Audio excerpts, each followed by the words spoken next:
Pra, sa një ditë është që organizohen karnevalet i lire? Njerë falenderit për ardhjen e juaj këtu.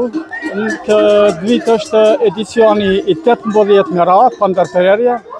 Pavarësisht asaj ne kemi pas edhe promovime të tjera në Prizren, në Prishtinë dhe në Kaçanik.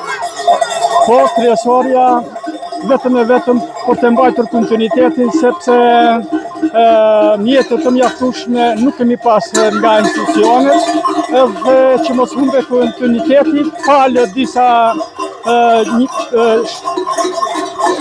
bizneseve dhe individëve që na kanë përkrahur dhe na kanë mbështetur që kjo eveniment të vazhdojë edhe këtë vit.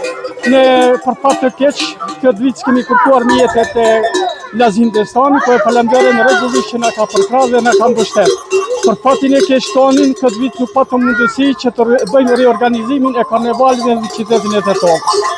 Se? Për shkak të mungesës së mjeteve financiare. A keni kërkuar mjete nga komuna e Tetovës? Na ka përkrahur komuna e Tetovës me mjete simbolike.